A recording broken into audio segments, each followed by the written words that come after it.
पहूर वाकोद रस्त्यावर आज एक अत्यंत भीषण अपघात घडला। या अपघातात अमीनुद्दीन कमरुद्दीन नावाच्या व्यक्तीचा दुर्दैवी अंत झाला आहे। पिकअप वाहनाने उभ्या असलेल्या सेंट्रो कारला जोराची धडक दिल्याने हा अपघात झाला। नेमकी घटना काय?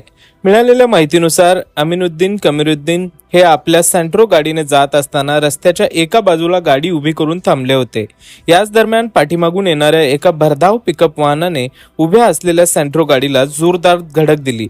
ही धडक इतकी भीषण होती की सेंट्रो गाडीने रस्त्यावरच 2 कोलांट्या खाल्ल्या व त्यांचा जागीच मृत्यू झाला। या अपघातात सेंट्रो गाडीचा चक्काचूर झाला असून गाडीमध्ये असलेले अमीनुद्दीन हे पिकअपच्या खाली दबले गेल्याने त्यांचा जागीच मृत्यू झाला। घटनेची माहिती दिनांक 2 मे 2026 रोजी सायंकाळी 5:45 हा अपघात झाला व परिसरातील नागरिक यावेळी मदतीसाठी आले, मात्र तोपर्यंत उशीर झाला होता। या घटनेमुळे पहूर वाकोद परिसरात हळहळ व्यक्त केली जात असून महामार्गावरील वाहनांच्या वेगावर नियंत्रण ठेवण्याची मागणी पुन्हा एकदा जोर धरत आहे।